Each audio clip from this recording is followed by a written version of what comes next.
हाँ जी, सभी साथियों को नमस्कार। एक बार फिर से आप सभी का इस नंबर थ्योरी की सीरीज में स्वागत है।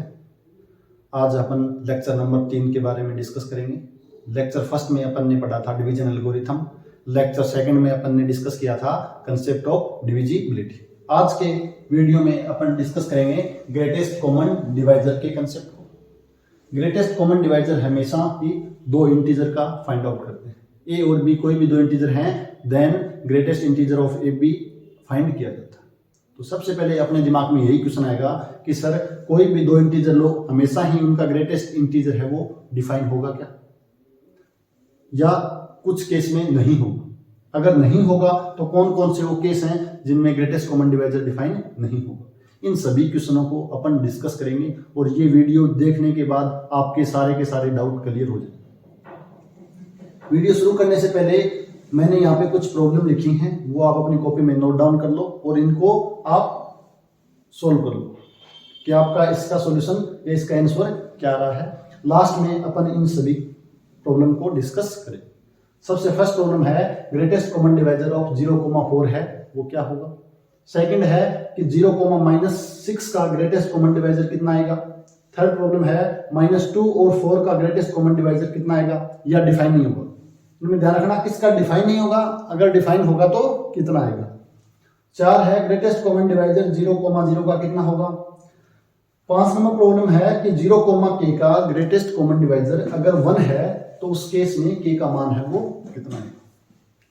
6 नंबर प्रॉब्लम है कि 1 और k का ग्रेटेस्ट कॉमन डिवाइजर 1 है तो उस केस में k की वैल्यू क्या है। और जो मेरे पास लास्ट प्रॉब्लम है कि 0, k का ग्रेटेस्ट कॉमन डिवाइजर क्या होगा। इन सभी प्रॉब्लमों को अपन सॉल्व करेंगे।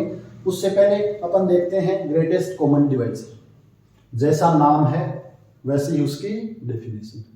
इसमें मैं नाम वर्ड कितने हैं? 3 हैं, ग्रेटेस्ट, कॉमन और डिवाइजर। यानी कि ए और बी आपके पास कोई भी दो इंटीजर हैं, उनका जो कॉमन डिवाइजर है, उन दोनों का जो कॉमन डिवाइजर है उनमें जो सबसे बड़ा होगा, जो सबसे ग्रेटेस्ट होगा, उसी को क्या बोलते हैं? Greatest common divisor. तो यहां से आपके दिमाग में दो केस आने चाहिए कि ग्रेटेस्ट कॉमन डिवाइजर कब डिफाइन नहीं होगा और कब डिफाइन होगा। डिफाइन कब कब नहीं हो सकता, तो पहला केस तो ये हो जाए कि जो ए और बी आपने दो इंटीजर लिए, उनका कोई भी कॉमन डिवाइजर ना मिले। अगर कॉमन डिवाइजर ही नहीं होगा तो उस केस में ग्रेटेस्ट किस प्रकार फाइंड आउट करें? तो पहला केस आपके दिमाग में ये आना चाहिए कि अगर ग्रेटेस्ट कॉमन डिवाइजर ही नहीं हुआ, ए और बी का कोई कॉमन डिवाइजर ही नहीं हुआ, तो उस केस में ग्रेटेस्ट कॉमन डिवाइजर अपन डिफाइन नहीं कर पाएंगे। सेकंड केस क्या हुआ कि कॉमन डिवाइजर तो है, कॉमन डिवाइजर तो है, लेकिन उसमें से ग्रेटेस्ट फाइंड आउट नहीं कर पा रहे, यानी कि इनफाइनाइट कॉमन डिवाइजर हो जाएं, उस केस में अपन ग्रेटेस्ट कॉमन डिवाइजर फाइंड नहीं कर पा रहे हैं। तो ये केस भी हो सकता है जब ग्रेटेस्ट कॉमन डिवाइजर डिफाइन ना हो। तो 1 बाय 1 अपन देखते हैं दोनों केसों को।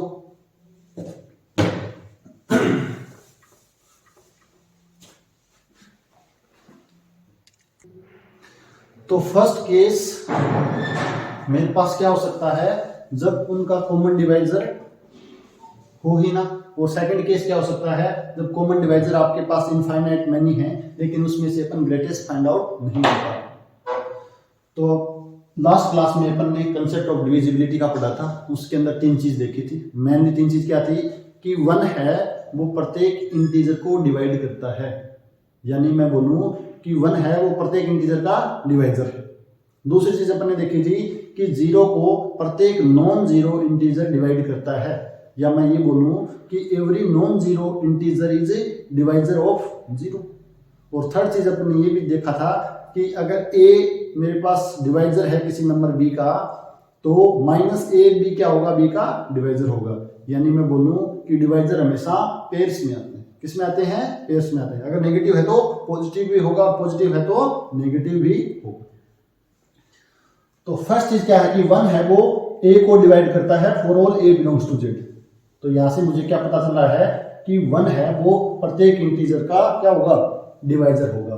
तो the set of positive common divisor is a non empty, क्योंकि 1 है वो सभी के अंदर आएगा, तो पॉजिटिव कॉमन डिवाइजर का सेट होगा वो हमेशा नॉन एम्प्टी होगा, क्योंकि 1 है वो मेरे पास पॉजिटिव नंबर।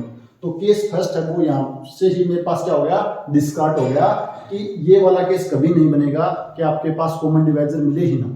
आप कोई भी इंटीजर लो, 1 क्या करेगा, हमेशा ही डिवाइड करेगा, तो 1 तो हमेशा ही क्या हो जाएगा, पॉजिटिव डिवाइजर हो जाएगा या डिवाइजर हो जाएगा। सेकंड केस मेरे पास क्या आता है कि कोई भी इंटीजर है जो नॉन जीरो है तो वो 0 को डिवाइड करेगा।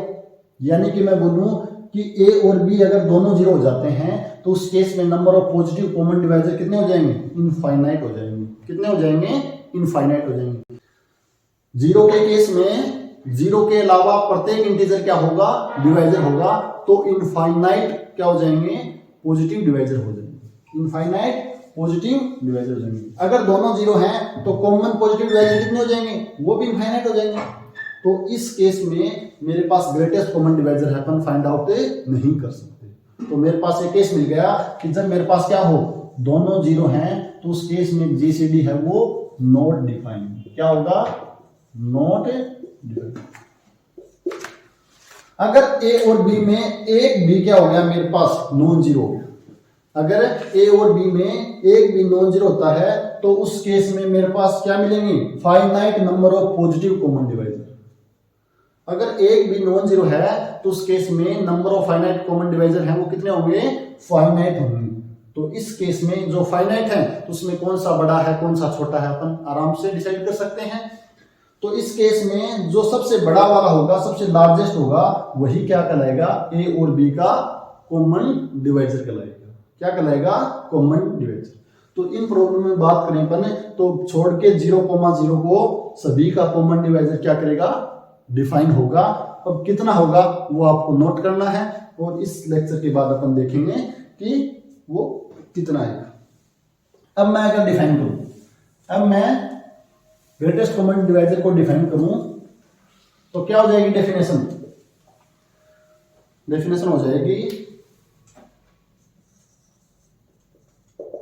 कि आपके पास ए और बी दो इंटीजर हैं, let A and B are two integers such that, इस प्रकार हैं कि A square plus B square है वो नॉन जीरो है, that is not both zero, not both zero. लिखा है A square plus B square, यानी दो जो इंटीजर लिए हैं उनका स्क्वायर का सम नॉन जीरो है। इसका मतलब यही है कि दोनों एक साथ जीरो नहीं है, एटलीस्ट वन नॉन जीरो होगा। Then A positive divisor a or b are two integers such that a square plus b square non-zero, then a positive integer d, then a positive integer d is said to be greatest common divisor of a b, is said to be greatest common divisor of a and b if D is satisfied। किसको satisfy करना चाहिए, D। First तो D है वो A को divide करना चाहिए and D है वो B को डिवाइड करना चाहिए। तो यहां से मेरे पास कौन सी कंडीशन आई कि D है वो A और B का कॉमन डिवाइजर है।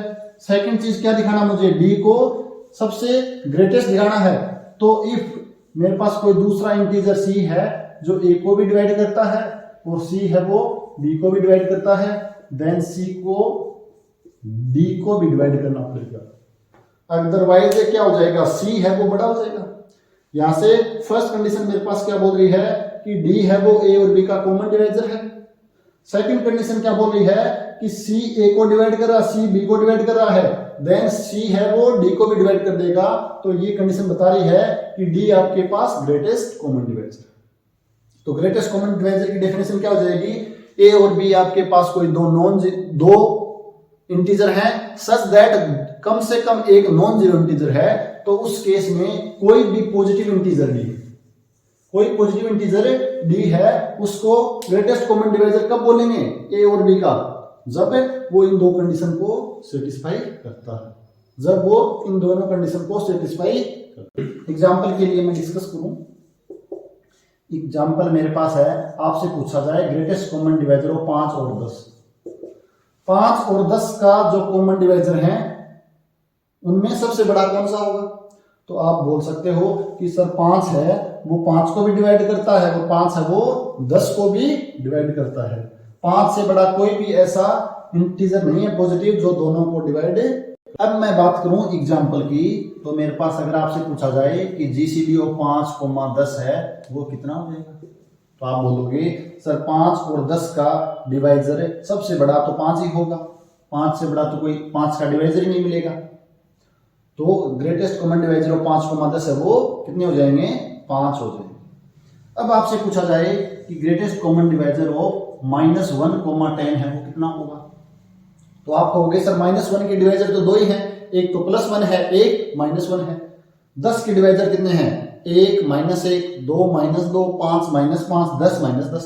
लेकिन इन दोनों का कॉमन और सबसे बड़ा कितना हो जाएगा? क्या हो जाएगा? 1 हो जाएगा। कितना हो जाएगा? 1 हो जाएगा। अब मैं प्रॉब्लम 1 की बात करूं तो ग्रेटेस्ट कॉमन डिवाइजर 0,4 है वो कितना आ जाएगा? कि इसको तो सर सारे इंटीजर ही डिवाइड करेंगे 0 के अलावा, और इसको कौन से करेंगे? 1, -1, 2, -2, 4, -4, तो सबसे बड़ा कितना हो जाएगा? 4। ग्रेटेस्ट कॉमन डिवाइजर 0,6 का कितना हो जाएगा? -6 का 6, क्योंकि ग्रेटेस्ट कॉमन डिवाइजर क्या होता है? पॉजिटिव इंटीजर होता है, तो इसका पॉजिटिव वाला डिवाइजर है। अगर मैं बात करूं थर्ड प्रॉब्लम की, तो -2,4 का क्या हो जाएगा? प्लस का 2 हो जाएगा। 0,0 का है वो डिफाइन ही नहीं होगा। तो अपन ने 2, 3, 4 प्रॉब्लम को डिस्कस कर लिया है। अब अपन कुछ प्रॉपर्टी देखते हैं, ग्रेटेस्ट कॉमन डिवाइजर की कुछ प्रॉपर्टीज के बारे में डिस्कस करते हैं। फर्स्ट प्रॉपर्टी क्या बोलती है? फर्स्ट प्रॉपर्टी आपकी बोलती है if A and B are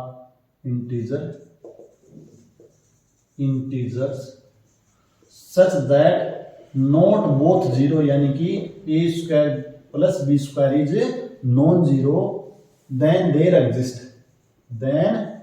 exist two integer x, y, यानी x, y belongs to z such that, इस प्रकार कि a और b का जो जीसीडी है यानी कि d, उसको हमेशा किस में लिख सकते हैं? a और b के लीनियर कॉम्बिनेशन में लिख सकते हैं, ax plus by। That is, इसको अपन क्या बोल सकते हैं कि greatest common divisor GCD of a, b can be written as a linear combination of a and b, यानी a और b आपके पास कोई भी दो इंटीजर हैं such that कि दोनों नॉन जीरो नहीं हैं, तो दो इंटीजर हमेशा एग्जिस्ट करेंगे x और y such that GCD of A B है वो किसके बराबर होगा? ax plus by। या मैं बोलूं कि ग्रेटेस्ट इंटीजर a, b को हमेशा a और b के लीनियर कॉम्बिनेशन में लिखा जा सकता है। एग्जाम्पल के लिए मैं बात करूं तो जीसीडी ऑफ -24,30 है वो कितना आ जाएगा? -24,30 है वो जीसीडी 6 आ जाएगा। कितना आ जाएगा? 6 आ जाएगा। तो 6 को मैं लिख सकता हूं -24 प्लस का 31, -24 प्लस 31। इस केस में मेरे पास कितना आ जाएगा? x और y की वैल्यू है वो 1 1 आ जाएगी। सेकंड प्रॉपर्टी क्या बोलती है कि जीसीडी ऑफ a, b निकालो, चाहे आप जीसीडी ऑफ a, b निकालो, चाहे आप जीसीडी ऑफ -a, b निकालो, चाहे आप जीसीडी -a, b निकालो, हमेशा क्या आती हैं? सेम ही है। क्या आएंगी? सेम ही आएंगी। एग्जाम्पल के लिए आपसे कोई पूछता है जीसीडी -2,4, तो वो किसके इक्वल होगी? जीसीडी ऑफ 2,4 के ही इक्वल होगी। चाहे आपसे पूछे जीसीडी ऑफ -2,4, वो भी जीसीडी ऑफ 2,4 के ही इक्वल होगी। चाहे आपसे पूछे जीसीडी ऑफ -2, इन केस में जो जीसीडी आएगी वो क्या आएगी? सेम ही आएगी। तो ये मेरे पास थी सेकंड प्रॉपर्टी। प्रॉपर्टी नंबर 3 की बात करूं तो if GCD of a, b है वो d है। कितना है? a और b का जीसीडी डी है, देन आपसे पूछे कि GCD of A by D और बी बाई डी है वो कितना होगा, तो वो कितनी हो जाएगी, 1 हो जाएगी। ए और बी की जीसीडी एग्जांपल के लिए आपसे पूछा जाता है कि जीसीडी ऑफ 4,8 है वो कितनी होगी, 4 होगी।